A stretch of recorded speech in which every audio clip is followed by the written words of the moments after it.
Bismillahirrahmanirrahim. Alhamdulillahi alamin. Wassalatu wassalamu ala Rasulillah ma ba'd.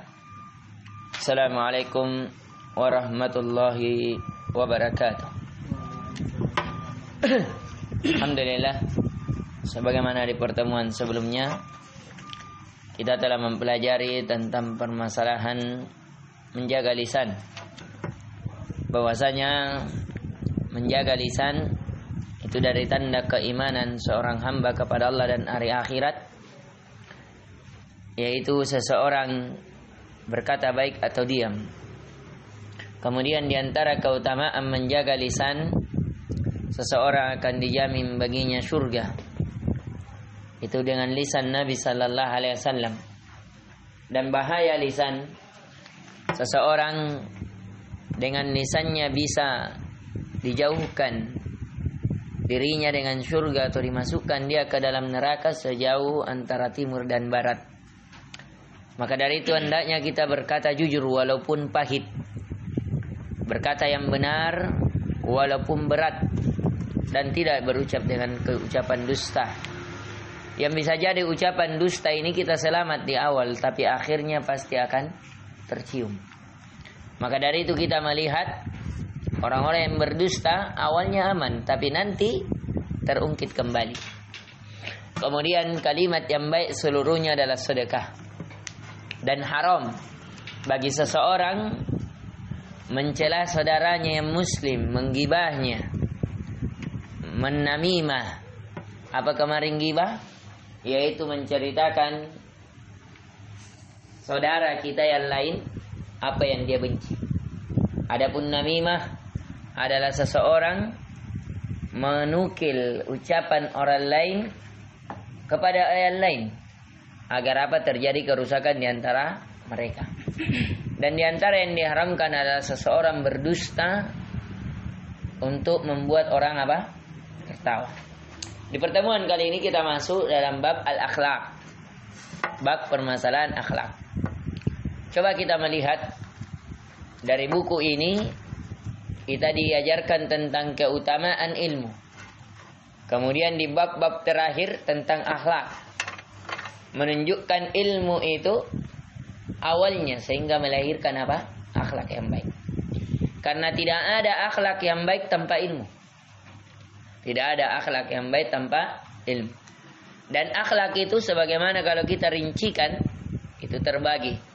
Akhlak kita kepada Allah, kepada Rasulullah, kepada diri kita, kepada selain diri kita, baik yang manusia maupun jin, baik yang ada alam di sekitar kita. Di pertemuan kali ini, kata penulis di bab 121, husnul khuluq, akhlak yang baik.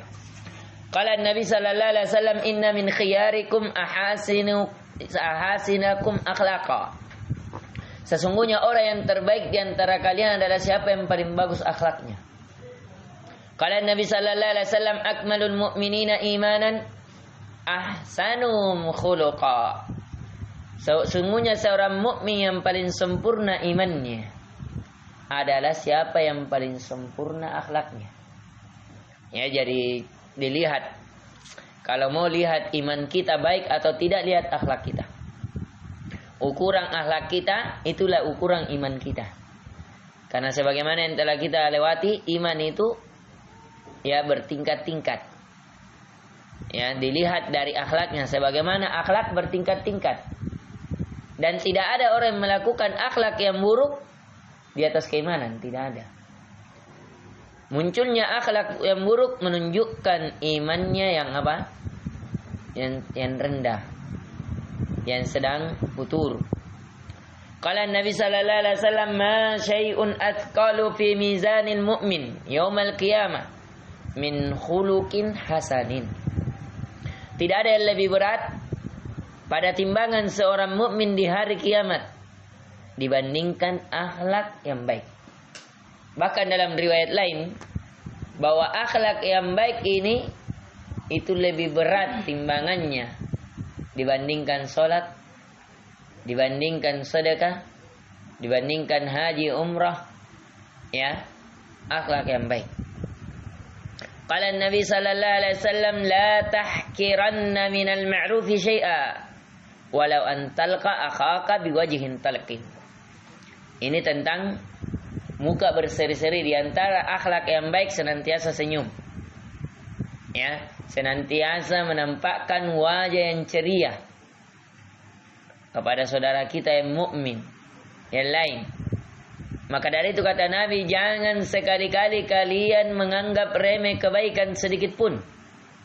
Walaupun engkau ketemu dengan saudaramu dengan wajah yang ceria. Kemudian at-tawadu'. Qala Nabi sallallahu alaihi wasallam, ma naqasat sadaqatun min mal wa ma zada Allahu 'abdan bi'afwin illa izzan wa ma tawadu'a ahadun lillahi illa rafa'allah. Tidak akan berkurang harta dengan sedekah. Dan tidaklah seorang tertambah di sisi Allah seorang hamba. Ya, artinya derajatnya seorang hamba di sisi Allah akan senantiasa bertambah. Selama apa? Seorang hamba senantiasa memaafkan saudaranya yang sehingga Allah menambah kemuliaan padanya. Dan tidaklah seseorang merendah diri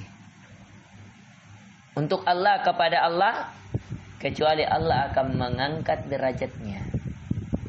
Jadi siapa yang merasa senantiasa rendah di hadapan Allah, Allah akan angkat derajatnya. Ya, dia tidak memiliki sifat sombong. Siapa yang memiliki kesombongan, dia dalam hadis qudsi dikatakan al-kibriya'u ridai. Dalam hadis qudsi kata Allah Azza wa Jalla dalam hadis Nabi, bahwasanya kesombongan itu adalah selendangku. Ya. Kesombongan adalah selendangku. Jadi di sini kita diajarkan oleh lisan Nabi sallallahu alaihi wasallam agar bersifat tawadu, sifat rendah. Tidak berlaku sombong kepada orang lain, tidak merasa lebih baik dari orang lain. Siapa yang memiliki sifat rendah ini, sifat merasa kecil di hadapan Allah, Allah akan angkat derajatnya. Ya, ini. Tapi siapa yang memiliki sifat kesombongan, sifat merasa tinggi, sifat merasa lebih baik, Allah akan hinakan. Ya, coba lihat dari siapa? Qarun, merasa lebih banyak hartanya. Dia dikatakan apa? Oleh Nabi Musa, keluarkan hartamu, berikan kepada orang fakir zakatnya. Dia mengatakan, saya tidak diberikan harta kecuali karena ilmu. Akhirnya Allah hinakan dia dengan dia ditenggelamkan beserta hartanya. Coba lihat Fir'aun, sampai mengatakan ana rabbukumul a'la, saya adalah Tuhan yang paling tinggi.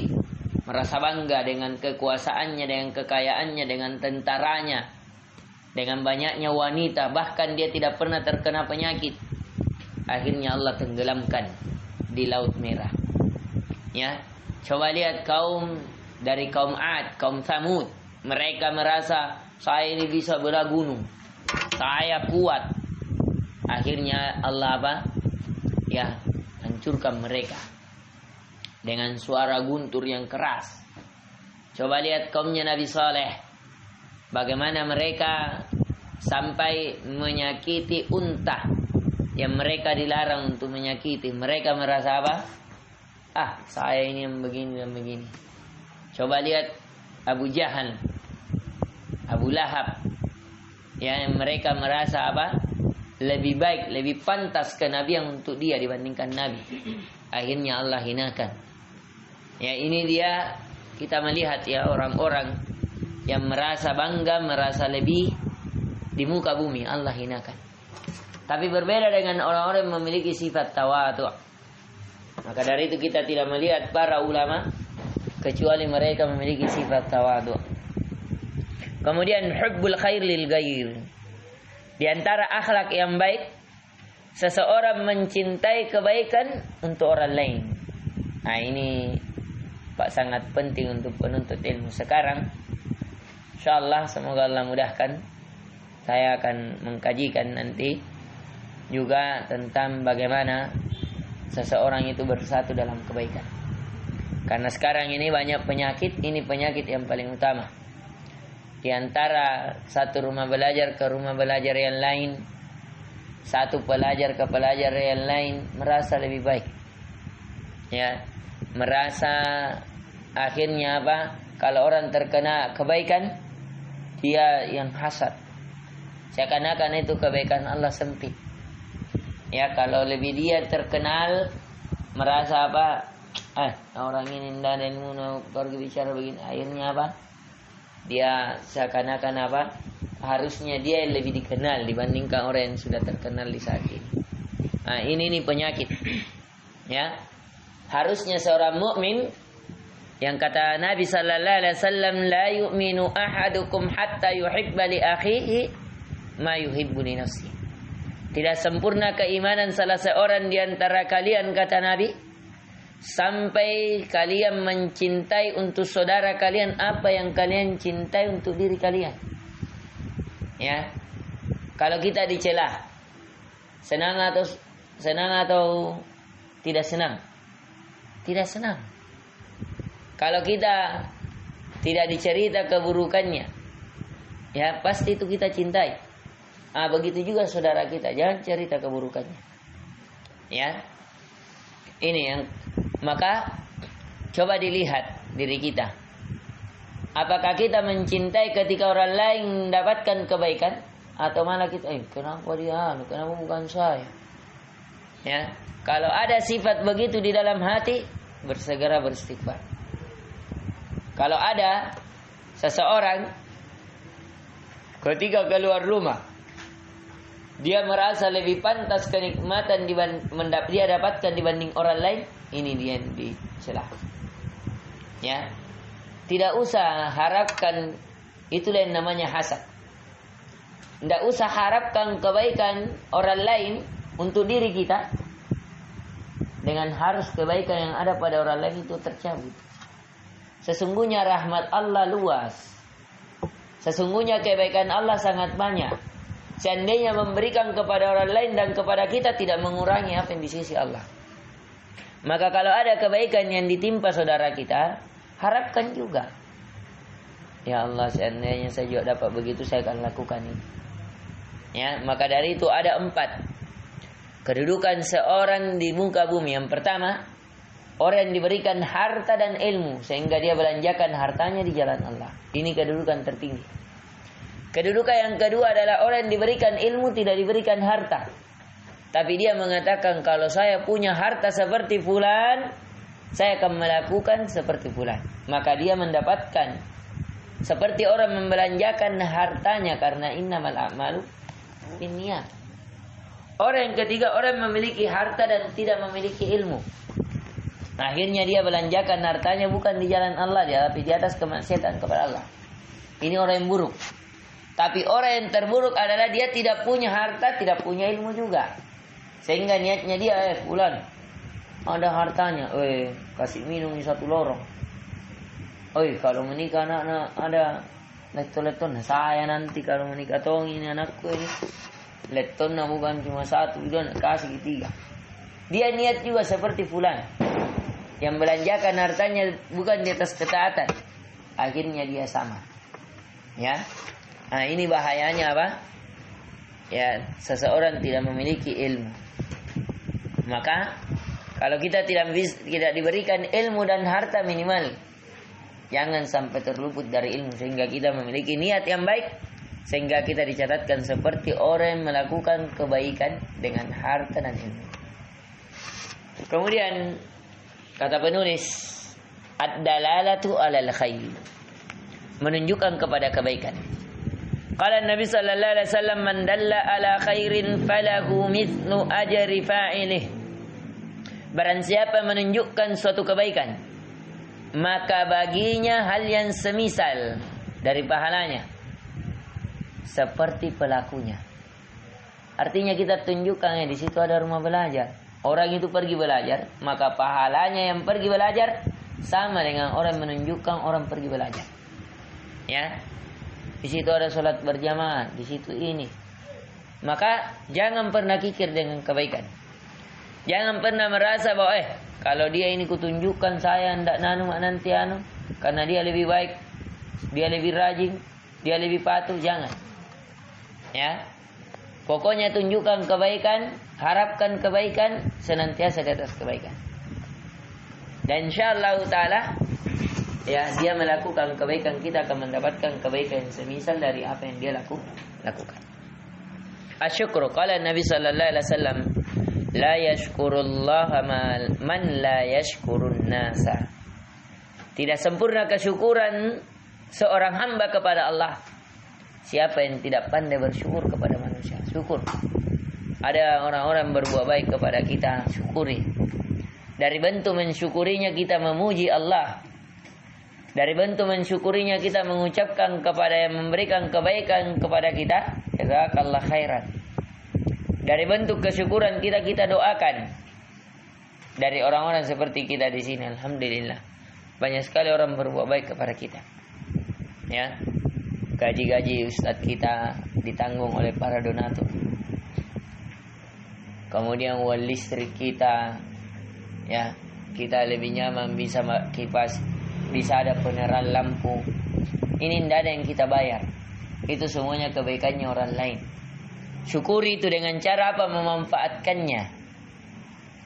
Ya, manfaatkan di atas ketaatan. Syukuri itu dengan kita mendoakannya. Semoga Allah memberkahi hartanya para donatur. Semoga Allah memberikan keberkahan pada keluarganya para donatur.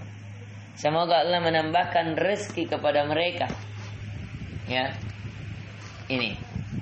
Itu diantara bentuk syukur kita. Jadi syukur dengan lisan, dengan memuji Allah. Syukur dengan hati, dengan kita meyakini bahwa seluruh kenikmatan datangnya dari Allah. Dan syukur dengan anggota badan, dengan kita memanfaatkan kenikmatan yang Allah berikan untuk mendekatkan diri kepada Allah. Sifatul mazmumah. Nah, ini akhlak-akhlak, sifat-sifat yang tercela. Tadi akhlak-akhlak terpuji. Yang bisa kita petik dari akhlak terpuji apa tadi? Akhlak yang baik. Kemudian senantiasa tersenyum. Tapi di sini tersenyum kepada sama jenis, ya. Dan kedua juga senyum pada tempatnya, jangan kau senyum terus. Apa Nabi bilang orang habis ke mana? Ya. Kedua, jangan senyum kepada bukan mahram. Jangan sampai salah sangka, salah kirai. Apalagi kalau kayak imam yang senyum sebentar besar ke kepalanya, ya, ikan bolua atau bagaimana? Ini. Kemudian di antara akhlak yang baik adalah sifat tawadu. Tawadu itu bukan menghinakan diri. Tawadu adalah seseorang merendahkan dirinya, mengharap apa yang di sisi Allah. Ya. Kemudian mencintai kebaikan untuk orang lain, menunjukkan orang lain pada kebaikan, syukur akan nikmat, ya, nikmat Allah yang manusia laku pada diri kita. Sifatul mazmumah, sifat yang buruk. Yang pertama yang penulis ingatkan al-hasad. Sifat hasad. Qala Nabi sallallahu alaihi wasallam, la tabaghadu wa la tahasadu wa la tadabaru wa kunu ibadallahi ikhwana. Janganlah kalian saling bagdu. Ya. Apa ini al-bughdu? Bagda abada. Ya. Janganlah kalian saling apa ya? Coba kita lihat.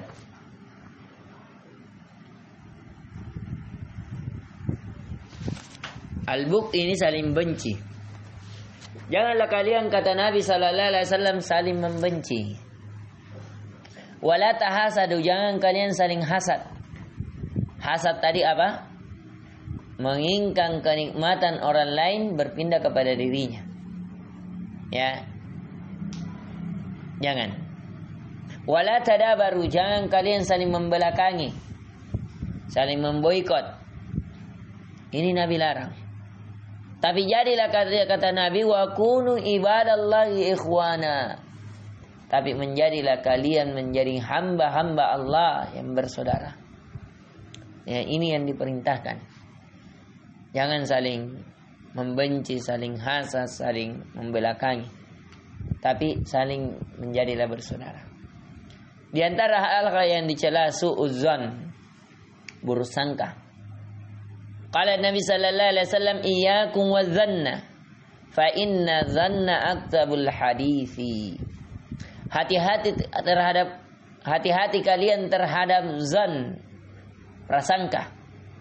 Sesungguhnya prasangka adalah seburuk-buruk ucapan, seburuk-buruk perkataan. Karena itu hati, ya, dia juga ada ucapannya berbicara. Jadi ada ucapan lisan, ya kayak saya ini sekarang lagi berbicara dengan ucapan lisan. Ada juga namanya hadithul qalb, ucapan hati. Itulah anu kapan ini imam, anu ini. Kan biasa ada bisikan-bisikan hati.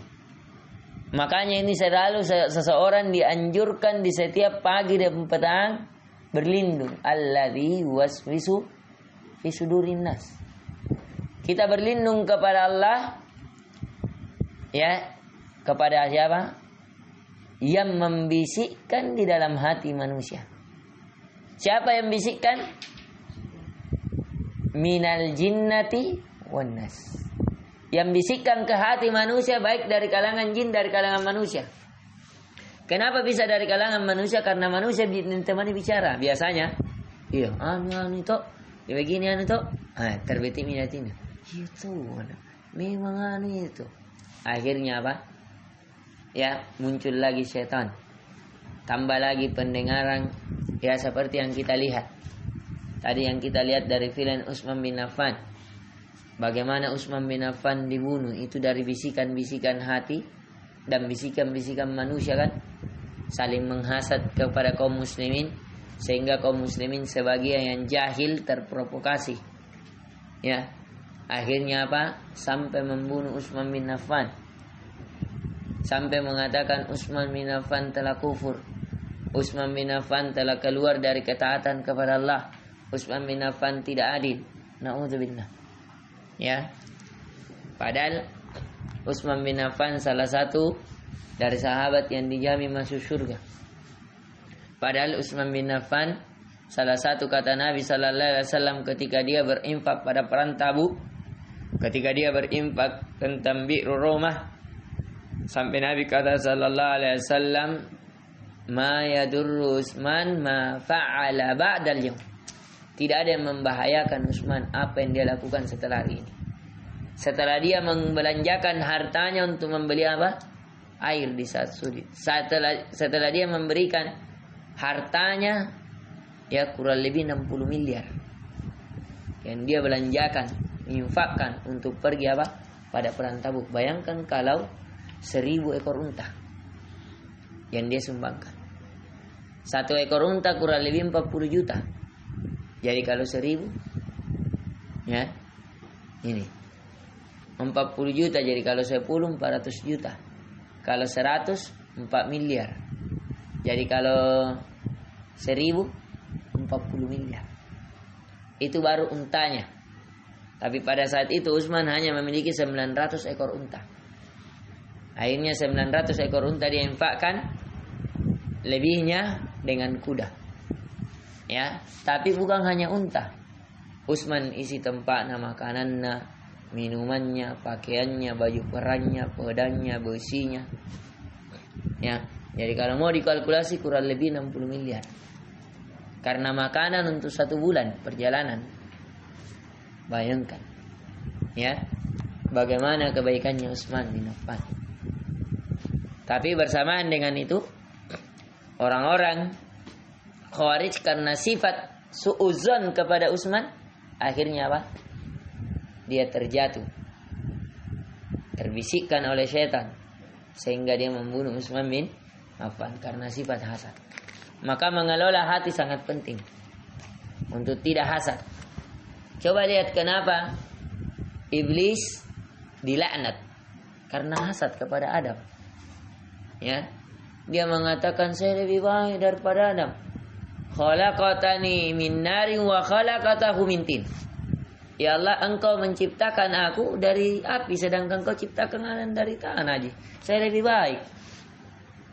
Ana khairam min, saya lebih baik dari dia. Ya. Akhirnya Allah apa? Allah laknat dia dan turunkan dia dari surga. Dikeluarkan. Ini karena apa? Sifat hasad. Karena apa? Karena su'udzon. Kemudian di antara sifat yang buruk al-hajar. Seseorang memboikot saudaranya. Nah, ini sifat buruk. Tidak boleh seseorang diboikot lebih dari 3 hari, apapun kesalahannya. Ya, apapun kesalahannya. Apalagi kalau kesalahannya kebaikan. Misalnya dia cegah kita dari hal yang buruk karena kita melanggar. Ya. Ini semuanya tidak boleh. Kata Nabi sallallahu alaihi wasallam, la yahillu li muslimin an yahjura akhahu fawqa 3 layalin. Tidak halal bagi seorang muslim memboikot saudaranya di atas 3 malam. Yaltaqiyani fayu'ridu hadha wa yu'ridu hadha wa khairuhum alladhi yabda'u bisalam. Yang kalau mereka saling ketemu, maka yang satu berpaling, yang lain juga berpaling. Baku cuek muka, baku tidak mau sama duduk, tidak mau sama tidur, tidak mau saling bicara. Dan kata Nabi, orang yang terbaik di antara mereka ini yang saling memboikot, siapa yang lebih dulu mengucapkan salam, siapa yang lebih dulu mengajak berbicara, siapa yang lebih dulu mau sama duduk. Ya. Kemudian di antara akhlak yang buruk zul wajhain. Orang yang memiliki 2 wajah. Ini orang-orang apa? Munafik. Orang-orang yang apa? Penjilat. Orang-orang yang apa? Orang-orang mutalawin istilahnya. Orang yang seperti bunlon. Ya. Qala Nabi sallallahu alaihi wasallam, inna syarran nadidul wajhain. Sesungguhnya seburuk-buruk manusia adalah yang memiliki 2 wajah. Alladzi ya'ti haula'i biwajhin wa haula'i biwajhin. Yaitu orang-orang yang datang ke sini dengan satu wajah, datang ke sana dengan wajah yang lain. Ya. Dengan niat apa? Seperti kayak penjilat. Ya. Kalau ke kita ki pro, setelah anda sama ki kontrai. Nah, ini banyak ini. Ya sama tadi yang orang-orang yang membuat apa? Provokasi untuk membunuh Utsman. Kan? Kalau duduk bersama sahabatnya para Utsman seakan-akan dia apa? Ayo kita perangi itu orang-orang yang anu. Padahal yang membuat taktik siapa? Dia. Ya. Ini sama. Kemudian di antara akhlak yang buruk al-ghish. Berlaku curang. Kata Nabi sallallahu alaihi wasallam, man ghasyana falaysa minna. Siapa yang berlaku curang bukan bagian dari golongan kami. Curang dalam apa? Segala hal. Ya, dalam berdagang dia curang. Ya, dalam main bola kah dia juga curang. Ya, entah dalam konteks apa dia curang. Pokoknya segala jenis kecurangan. Ya, walaupun hadis ini pernah diucapkan oleh Nabi ketika di pasar. Ada orang yang menjual gandum. Gandum itu beras yang belum digiling menjadi beras. Nah, sebelumnya gandum. Orang ini ada gandumnya yang basah. Kalau basah menunjukkan apa? Kualitasnya rendah. Ya. Agak rusak nih. Akhirnya gandum yang jelek dia masukkan ke dalam, gandum yang bagus di atas. Kalau kita biasa misalnya jual wortel yang bermalam, wortel baru tapi digabungi, yang cantik-cantik di atas. Sama dengan lansa, penjual lansa biasa ya. Ya, yang bonyok-bonyok kayak hitam sedikit dibawa-bawa ki. Yang cantik-cantik baru-baru satu peti nah tumpe di atas. Tapi sebentar kalau beli mi orang tidak napili mi kan caranya apa? Nah sendok dari bawah di atas kaiku, tapi yang di bawah ke apa? Ikut juga. Sama dengan ini. Akhirnya Nabi sallallahu alaihi wasallam celup tangannya di karungnya. Nah, dia lihat ternyata gandumnya basah. Maka Nabi ucapkan ini, man ghasyana falaysa. Siapa yang berlaku curang, maka bukan bagian dari golongan kami. Ya. Dan ini banyak sekali. Banyak sekali. Ya, semoga Allah mengampuni dosa-dosa dan kesalahan kita dan dosa-dosa dan kesalahan kaum mukminin. Ya. Terkadang kita kalau berdagang takut rugi. Akhirnya apa, dicampur ki. Yang jelek aturan kan, yang bermalam disimpan lain, yang baru simpan lain. Mungkin bisa kita jual misalnya wortel yang yang anu kemarin ini ya 5.000. Tapi kalau yang baru ini 7.000 bisa. Oh ini lansa anu kemarin gini ya, agak hitam-hitam nih. Oh ini lansa kurang manis ke, harganya ini 5.000, ini yang manis kah 15 2 kilo. Harusnya dia pisah. Jangan campur adukkan, menipu. Akhirnya apa? Ya, Nabi sallallahu alaihi wasallam berlepas diri dari. Yang terakhir, ya di antara akhlak yang buruk kata Nabi sallallahu alaihi wasallam, su'alun nasi amwalahum. Seseorang meminta harta orang lain. Minta-minta. Nah, ini akhlak yang buruk ya. Jadi seseorang itu tidak boleh meminta kecuali hanya kepada Allah. Kecuali kalau darurat sekali baru boleh. Itu pun jangan pernah kecewa kalau tidak diberi. Jangan pernah kecewa kalau tidak diberi. Ya. Kalau Nabi sallallahu alaihi wasallam, man sa'ala an-nasa amwalahum takassuran. Barang siapa yang meminta harta-harta manusia untuk memperkaya diri saja, kan ada begitu. Jadi dia minta-minta bukan karena butuh, tapi memang profesinya peminta-minta. Ya banyak itu bahkan sekarang menjadi bisnis. Ya lumayan, tidak kerja keras, dapat uang banyak. Ya. Fa inna ma yas'alu jamran. Maka sesungguhnya dia meminta seakan-akan meminta jamran, api neraka. Falyastaqil. Maka hendaknya seseorang mempersedikit. Au liyastakthir. Atau dia untuk memperbanyak. Artinya apa? Dia sedikit apa? Malunya. Ya. Untuk memperbanyak harta. Ini orang-orang yang apa? Di antara akhlak yang buruk. Akhlak yang baik adalah dia menjaga izzahnya, menjaga kemuliaannya. Dia menjaga hatinya, ketergantungannya hanya kepada Allah, tidak kepada manusia. Ya, dia menjaga wibawanya. Dia menjaga harga dirinya. Ya, kita bisa miskin, tapi jangan miskin akhlak. Miskin harta tidak apa-apa, bukan aib. Nabi sallallahu alaihi wasallam juga orangnya fakir. Nabi sallallahu alaihi wasallam ya kamarnya kurang lebih seperti gini kamar tak. Kamarnya cuma cukup 3 orang yang tidur. Makanya kamarnya Aisyah. Nah, Aisyah juga mau dikuburkan di kamarnya kan bersama Nabi. Tapi tidak bisa, kenapa? Tidak ada tempat karena sudah penuhi. Cuma cukup untuk Nabi, Abu Bakar, Umar. Bayangkan kalau 3 orang yang cukup untuk kuburan, berapa itu? Kurang lebih 3 meter. Kamarnya Nabi kurang seperti di kamar tak ini. Nabi sallallahu alaihi wasallam pernah dalam waktu 2 bulan tidak ada yang keluar asap di rumahnya. Artinya Nabi tidak memasak. Yang ada cuma apa? Al-aswadain, 2 yang hitam, air dan kurma. Nabi sallallahu alaihi wasallam pernah sampai mengganjal perutnya dengan kerikil. Kenapa? Karena lapar. Ya, kita mungkin menunggu jadi sampai jam 9. Ya, tapi ada di makanan. Nabi pernah ya sampai ke Aisyah, ada makanan? Tidak ada. Pergi ke istrinya lain, ada makanan? Tidak ada. Sampai Nabi keliling, tidak ada yang punya makanan. Maka Nabi katakan, fa inni sha'im. Kalau begitu saya puasa. Akhirnya Nabi berpuasa. Tidak ada makanan. Ya, Nabi sallallahu alaihi wasallam kalau tidur tidak seperti kita, di kasur yang empuk. Sampai Nabi sallallahu alaihi wasallam pernah didapati oleh Umar. Nah, Umar masuk di rumahnya Nabi. Nabi terbangun. Sampai ketika Nabi terbangun kelihatan apa? Bekas di belakang Nabi, bekas tikar. Ya, bekas tempat tidurnya. Menunjukkan apa ini? Ya, Nabi tempat tidurnya apa? Tidak empuk.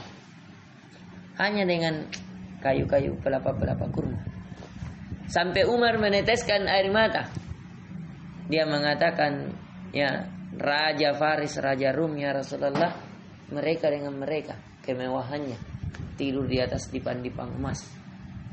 Sedangkan engkau ya Rasulullah ini engkau yang terbaik ini di muka bumi. Ya. Maka Nabi sallallahu alaihi wasallam mengatakan, "Ya Umar, mali ana bid dunya." Ada apa saya Umar dengan dunia? Ya.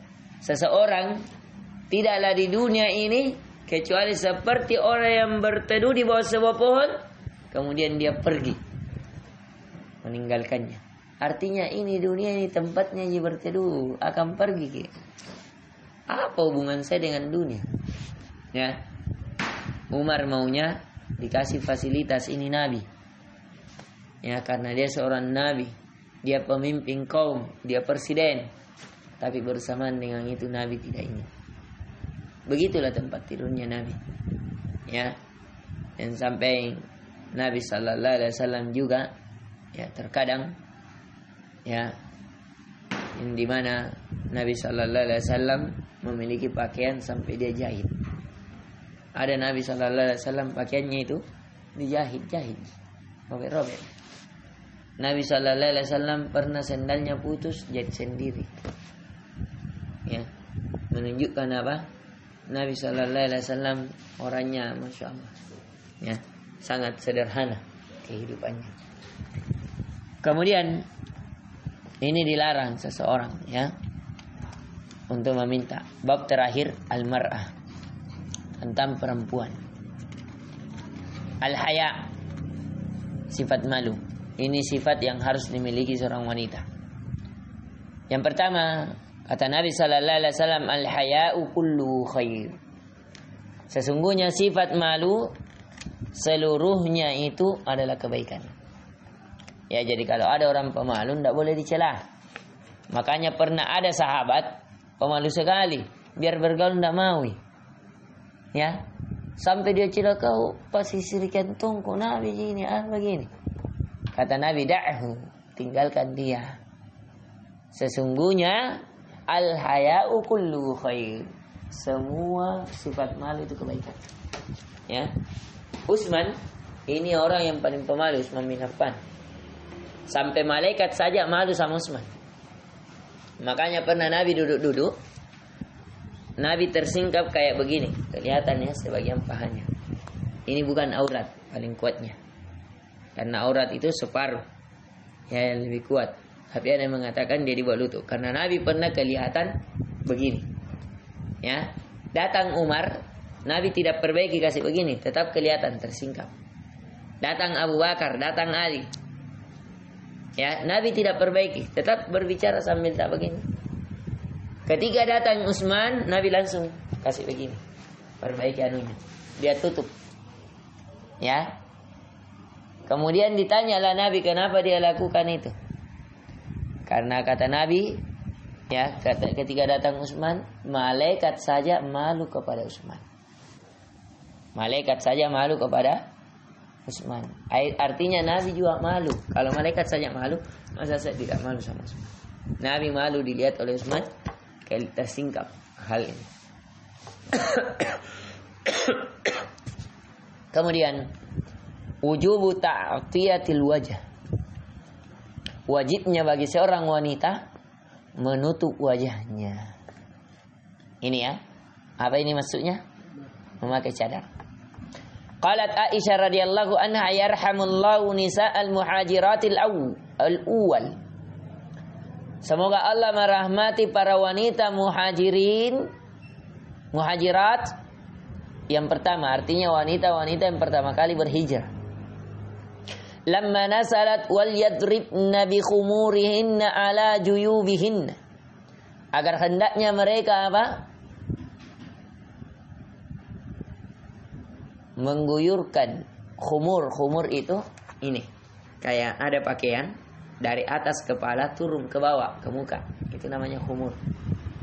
Ya, ada pernah antum lihat yang pakaian itu sampai kayak tertutup matanya, tapi kalau di matanya itu kainnya agak tipis sehingga nampak aja.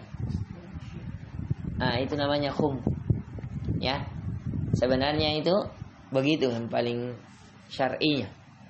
Ya, jadi ala juyubihinna saqafna murotahunna fakhtamarna biha. Ya. Dan kata Nabi sallallahu alaihi wasallam, jadi ini al-khimar itu ma yughattu bihi ras. Jadi khimar itu apa yang menutupi apa? Kepala. Itu namanya khum. Jadi ditulis khumar artinya apa yang menutupi kepala. Sedangkan jaib huwa madakhal ra's minats thawb. Apa yang dari kepala masuk ke pakaian. Al yuzilna al-khimar alladhi 'ala ar-rasi ila madakhil ras minats thawb. Liyaghatta bidzalika ar-ras mal wajh wan nahr was sadar. Jadi ini kalau ini yang masuk ke dalam apa? Pakaiannya sampai menutupi dadanya. Jadi ada yang khusus kepala, ada yang khusus apa? Pakaian yang menutupi apa sampai ke dada. Kan itu biasa double ki memang anunya akhwat. Ya. Ini yang diperintahkan. Dan ini hukumnya apa? Wajib. Apalagi tapi kewajibannya ini terjadi perselisihan pendapat di kalangan para ulama. Apakah wajah bagian daripada aurat wanita atau bukan? Karena pada saat berhaji dia diperintah atau sholat dia diperintahkan untuk membuka. Ya. Tapi kata para ulama yang lebih kuatnya insyaallah taala wajah hukumnya wajib. Apalagi kalau wajahnya disepakati kecantikannya. Apalagi kalau wajahnya bisa mendatangkan fitnah. Ya. Apalagi kalau wajahnya bisa menjadikan orang bermaksiat. Ya. Kalau tidak ada yang minat wajahnya mungkin tidak ada jilatnya. Ya. Tapi itulah wajah wanita terkadang jelek, tapi kalau sudah keluar nih diperindah oleh syaitan. Ya. Karena kata Nabi sallallahu alaihi wasallam, "Idza kharajat istasyrafas syaitan." Kalau para wanita itu sudah keluar, maka dia akan diperindah oleh syaitan. Kemudian ghaddul basar, menundukkan pandangan. Qala Jarir bin Abdullah, sa'altu Rasul sallallahu alaihi wasallam an nasril faja'ah fa amarani an asrifa basari. Berkata Jarir bin Abdullah, saya menanyakan kepada Rasulullah tentang pandangan yang tiba-tiba. Bagaimana itu ya Rasulullah kalau ada tiba-tiba al-haram? Maka Nabi sallallahu alaihi wasallam memerintahkanku untuk memalingkan pandanganku. Tetap ya, ada sampai bahasa Ustaz lucu-lucu ya. Nah, bilang tidak dilihat dosa, tidak dilihat kasih sayang. Ini bahasa-bahasa dosa, bahasa-bahasa yang menyesatkan. Ya, tetap dilihat dosa, tidak dilihat itu kebaikan. Makanya kata Allah Azza wa Jalla, wa kullil mu'minina ayyaguddu min absarihim wa yahfadhu furujahum. Katakanlah kepada orang-orang yang memiliki keimanan, orang-orang yang beriman, agar mereka apa? Menjaga pandangannya dan menjaga kemaluannya. Ini kata para ulama, kata Ibnu Katsir, kenapa Allah gandengkan antara pandangan dan kemaluan? Karena pandangan awal yang membenarkannya adalah kemaluan. Ya, jadi kalau mau lihat bahwa syahwat menggejolak atau tidak, coba lihat. Kalau antum melihat yang haram dibenarkan oleh Stephen, nah itu paling parahnya itu. Kalau masih melihat bisa aja belum dibenarkan, nah itu belum parah. Tapi kalau sudah dibenarkan, ya itu paling parah. Dan itu sulit terkadang orang keluar. Kalau sudah begitu, terkadang apa? Merusak pikiran. Akhirnya apa? Kalau tidak ada pelampiasan, ya lari ke lux, lari ke left boy, lari ke, akhirnya apa? Gara-gara apa? Pandangan pertama memanah hatinya, akhirnya hatinya apa? Menjadi cedera. Na'udzubillah.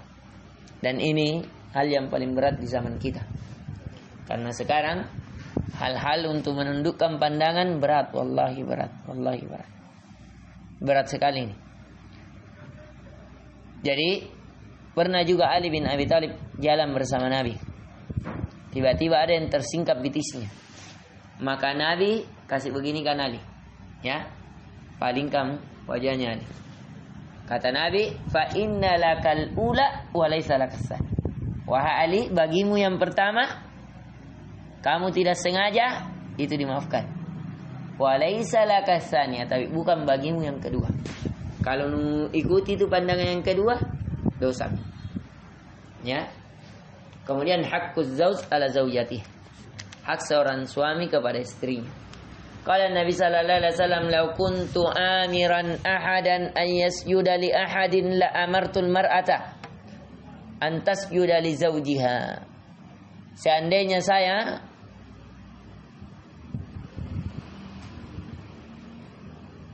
dibolehkan untuk memerintahkan salah seorang di antara kalian untuk bersujud kepada seorang, maka saya akan perintahkan seorang wanita itu bersujud kepada suaminya. Artinya saking besarnya hak seorang suami atas istrinya. Sampai seandainya ada yang berhak bisa disembah selain Allah, maka Nabi memerintahkan kepada wanita, kepada seorang istri untuk bersujud kepada suaminya. Ya. Kemudian tahrimud dukhul ala nisa. Haramnya masuk seseorang bergaul dengan wanita. Ini apalagi kalau mungkin ada di antara kita tinggal bersama iparnya, atau tinggal bersama siapa saja yang bukan mahramnya. Ini bahaya. Apalagi masuk-masuk di kamarnya. Ya, sama dengan kalau di Facebook, masuk di Facebooknya. Sama kalau di Instagram, masuk di Instagramnya, sama ya. Kalau dahulu tidak ada dunia maya, ya. Kalau sekarang bisa masuk di privasinya orang. Nah, ini bahaya. Kata Nabi sallallahu alaihi wasallam, "Iyyakum wad-dukhul 'alan nisa." Hati-hati kalian masuk ke wanita. Faqala rajulun minal ansar, "Ya Rasulullah, afara'aital hamwa?" Maka seorang lelaki dari Ansar mengatakan, "Ya Rasulullah, bagaimana pendapatmu ipar?" Tahu ipar? Istrinya kakak taka, istrinya adik taka. Ya. Qala alhamul maut. Kata Nabi, ipar itu adalah kematian. Maksudnya apa? Kalau kau berzina, kau dibunuh. Dan terkadang ini, ya, memang lebih mudah. Kan kita lebih mudah lihat auratnya kalau satu rumah kita.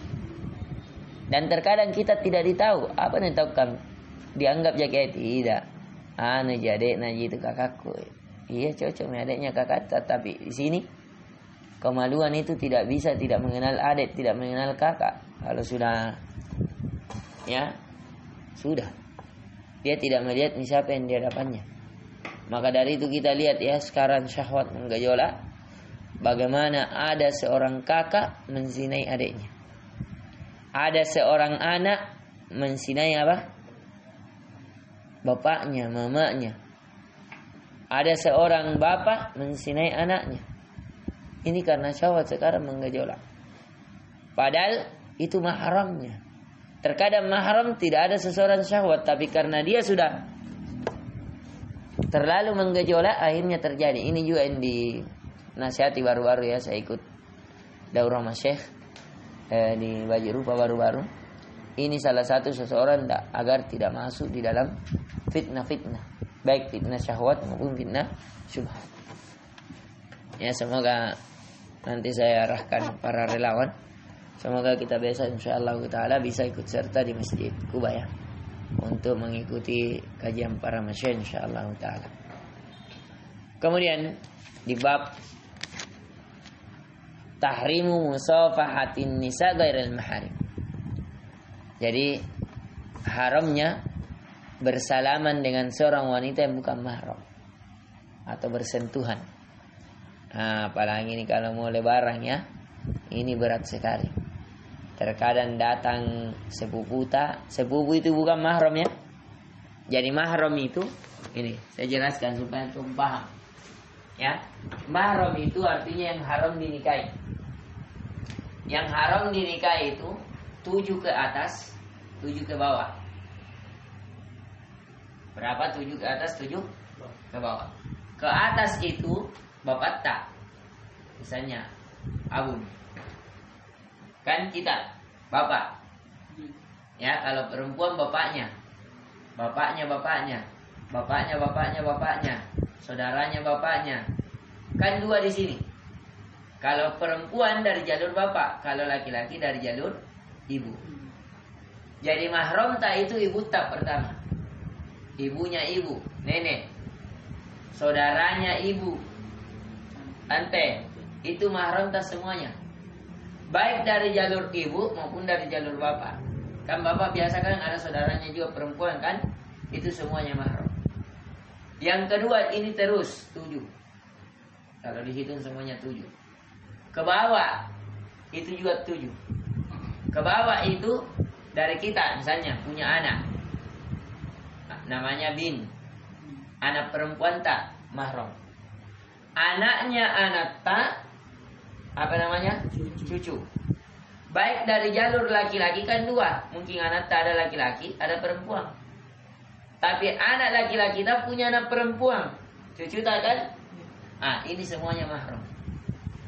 Atau saudara tak, saudari tak. Jadi kita punya saudari, itu juga mahram tak. Atau anak dari saudari tak atau anak dari saudara tak. Apa ini? Keponakan. Ini semuanya mahram. Terus ke bawah. Atau termasuk juga ya istri dari anak tak. Misalnya kita punya anak, ya menantu. Itu semuanya. Sama dengan ke samping. Ke samping juga. Kalau ke samping itu tadi saudarita. Ya, ke samping. Ya, ini semuanya mahram. Jadi bukan muhrim. Salah. Kesalahan ucapan muhrim itu orang yang memakai pakaian ihram. Ya, yang benar mahram di fathah mimnya. Ya, muhrim itu orang yang memakai pakaian ihram. Kalau mahram orang yang diharamkan untuk dinikahi. Jadi kata Nabi sallallahu alaihi wasallam, "Inni la usafihun nisa." Sesungguhnya saya tidak pernah menyentuh wanita bersalaman. Qalat Aisyah radhiyallahu anha, "Wallahi ma matsat yadu Rasulillah sallallahu alaihi wasallam yadam ra'atin qattun." Kata Aisyah, demi Allah, Nabi sallallahu alaihi wasallam tidak pernah tangannya menyentuh seorang wanita satupun. Ya. Ini yang tidak boleh salaman sama sepupu. Ya, biar mau nak panggil ki Om Imam. Anu dulu antar ka dulu tinggal pamar. Ya. Kebelikan pakai es. Ya. Hati-hati. Ya. Kemudian kata Nabi sallallahu alaihi wasallam di antaranya juga ya. Kata Nabi seseorang ditusuk kepalanya dengan besi panas itu lebih ringan daripada seseorang bersentuhan dengan bukan mahram. Seseorang ditusuk kepalanya dengan besi panas itu lebih ringan dibandingkan seseorang bersentuhan dengan bukan mahramnya. Ya. Kemudian kata Nabi sallallahu alaihi wasallam, la yakhluwanna rajulun bimra'atin wa la tusafiranna imra'atun illa wa ma'aha mahramun. Janganlah salah seorang di antara kalian berkhalwat. Tahu berkhalwat? Berdua-duaan. Pergi landing. Ya, pergi ketemuan. Jangan dengan seorang wanita. Kenapa? Dan jangan salah seorang bermusafir dari kalian wahai para wanita tanpa mahram. Kenapa? Karena jangan sampai dibegal di tengah jalan dengan laki-laki tampang. Ya, kata Nabi sallallahu alaihi wasallam, la yakhluwanna rajulun bi imra'atin la tahillu lah. Fa inna syaitana salisuhuma. Kata Nabi sallallahu alaihi wasallam, jangan seseorang berkhalwat dengan seorang wanita yang tidak halal baginya. Kalau istri tadi ditemani landing, pacaran, cinta bersemi kembali, tidak apa-apa. Tapi kalau yang tidak halal jangan. Kenapa? Fa inna syaitana, karena sesungguhnya syaitan salisuhuma, akan menjadi yang ketiga di antara keduanya. Ya, kalau dua awalnya apa? Baku malu-malu dulu, tidak pegangan, kirim-kirim surat. Ya, sebentar apa? Mulai mendekatan. Mau pergi kajian? Iya. Akhirnya apa? Sebentar pergi kajian, satu motor di akhwat, satu motor dia. Nanti dia bilang, motor baku oncem maki. Baku malu-malu dulu, ada tas di tengah. Tidak bersentuhan jasad. Ada yang pernah begitu ya? Ya, sampai menangis di hadapan saya. Ya, awalnya begitu. Berulang kali. Saya sudah tegur ya dia untuk tidak pergi ke ini. Jadi kata Nabi sallallahu alaihi wasallam apa tadi? Tidak boleh seseorang menyentuh yang bukan mahramnya, dan tidak boleh orang bermusafir atau berdua-duaan dengan yang bukan mahramnya. Terakhir, liqa'ullahi, berjumpa dengan Allah. Qala Nabi sallallahu alaihi wasallam, man ahabba liqa'allahi ahabballahu liqa'ah. Barang siapa yang cinta berjumpa dengan Allah, caranya berjumpa Allah harus melalui pintu kematian. Maka Allah juga akan cinta berjumpa dengannya.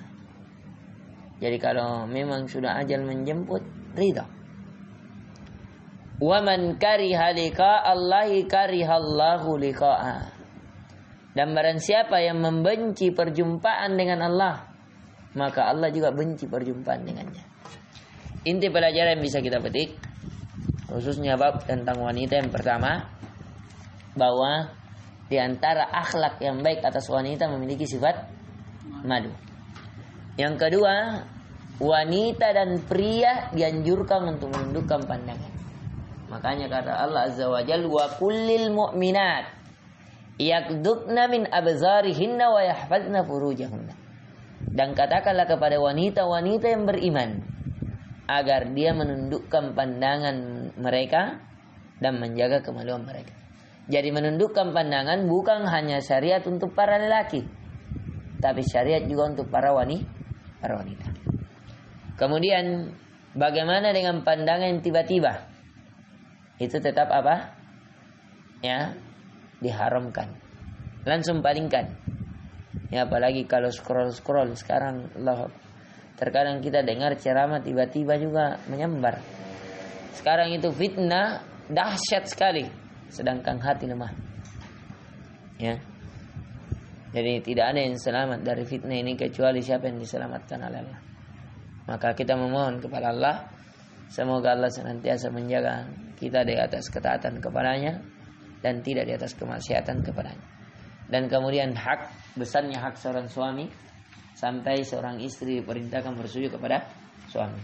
Kemudian haram seseorang masuk kepada wanita dengan cara dia chat atau masuk berteman, ya, misalkan tidak ada. Ya. Dan alhamdulillah tidak ada teman wanita. Kalau ada teman wanita di Facebook itu mahram pasti. Atau tante jauh tapi memiliki pengaruh besar dalam hidup. Nah, itu yang boleh. Kalau boleh nanti libur periksa semua Facebook tak. Nah, Imam ada Facebook tak? Tidak ada peta di rumah juga. Alhamdulillah, lebih bagus. Kita mana peta? Saya ada kah? Kurang dari saya. Kita ya? Dari siapa tak di rumah tak? Ada? Ada Facebook tak? Perhatikan temannya, yang teman akhwat hapus. Ya. Nanti kalau pulang kita ambil peta kita paste, selesai berantak hapus semua. Teman akhwat hapus, game dihapus. Usahakan tutup pintu fitnah. Ya. Ditutup saja pintu fitnah, tetap datang, apalagi kalau sudah dibuka. Ya. Dan termasuk saya juga hal yang paling berat online HP. Berat sekali. Semoga Allah melindungi kita semuanya dari yang haram, mencukupkan kita kepada yang halal. Kemudian diharamkan seseorang berjabat tangan dengan bukan mahramnya. Tadi kita sudah jelaskan siapa saja mahram kita. Dan seseorang dilarang berkhalwat, berdua-duaan. Ya. Dengan chat, dengan telepon, apalagi kalau dua di kamar, berdua-duaan jamak ya. Terjadi nanti pencaksilat yang jurus hilang-hilang, jurus seribu bayangan. Nah, ini bahaya. Kemudian kalau mau caranya semua terhindar dari ini, senantiasa harapkan perjumpaan dengan Allah. Ini indah sekali ya penulis ya. Penulis memulai dengan keutamaan menuntut ilmu, kemudian menutup dengan perjumpaan dengan Allah. Artinya di antara keutamaan yang didapatkan oleh seorang penuntut ilmu, dia akan ridho perjumpaannya dengan Allah Subhanahu wa taala. Ya, maka dari itu pernah Nabi sallallahu alaihi wasallam pernah disuruh memilih. Ketika ingin diwafatkan, Nabi disuruh memilih. Apakah dia dipanjangkan umurnya, diberikan dunia, atau dia kembali ke pangkuan Allah. Maka Nabi sallallahu alaihi wasallam memilih untuk kembali ke pangkuan Allah. Inilah yang Nabi ceritakan di atas mimbar. Ada seorang hamba yang disuruh memilih oleh kekasihnya, apakah dia tetap dipanjangkan umurnya, diberikan dunia padanya, atau kembali kepada kekasihnya. Maka hamba ini pun memilih untuk kembali kepada kekasihnya. Ketika Nabi ucapkan itu di atas mimbar, Abu Bakar pulang menangis. Artinya Abu Bakar tahu tafsirnya bahwa hamba yang memilih ini adalah Nabi, menunjukkan Nabi sudah mau wafat. Tidak lama setelah itu Nabi sallallahu alaihi wasallam jatuh sakit dan meninggal dunia. Ya, ketika meninggal dunia, Nabi sallallahu alaihi wasallam mengucapkan wa rafiqul a'la. Ya Allah, saya mengharapkan kedudukan yang tinggi di sisimu. Ya, inilah yang bisa kita berikan kalau wafat. Harapkan tumbuhkan rasa cinta berjumpa dengan Allah. Ya, siapa yang cinta berjumpa dengan Allah, maka Allah pun cinta berjumpa dengannya. Tapi siapa yang membenci perjumpaan dengan Allah, tidak terima dimatikan, maka Allah pun membenci pertemuan dengannya. Saya sebenarnya kalau saya pribadi tidak ada yang saya harapkan kecuali kematian. Ya, saya lebih sebenarnya seandainya sudah jamin surga, mati yang bagus. Sekarang fitnah berat. Kita tidak tahu, bisa jadi hari ini saya nasihati antum, di kemudian hari bisa jadi Allah cabut. Ya, maka dari itu kalau di kemudian hari antum sudah jadi ustadz semuanya, lihat saya tergelincir, nasihati saya, ajak saya, ingatkan saya. Ya, semoga Allah memberikan taufik kepada kita seluruhnya untuk senantiasa di atas ketaatan, terhindar dengan kemaksiatan. Allahumma kfina bihalalika wa haramik, Allahumma aghnina amman siwak. Allahumma rabbana atina fid dunya hasanah wa fil akhirati hasanah wa qina adzabannar. Allahumma inni ala dzikrika wa syukrika wa husni ibadatik. Allahumma nas'aluka husnul khatimah. Allahumma nas'aluka al-jannatal firdaus bighairi hisabin wala adab. Alhamdulillah, bersamaan dengan ini maka dihatamkanlah kajian kita. Insyaallah taala kita akan lanjutkan kajian kita ini insyaallah taala nanti di setelah nanti kita lihat apakah saya kembaliin atau tidak. Nanti kita lihat. Subhanakallahumma wa bihamdik, asyhadu an la ilaha illa anta, astaghfiruka wa atubu ilaik. Assalamualaikum warahmatullahi wabarakatuh.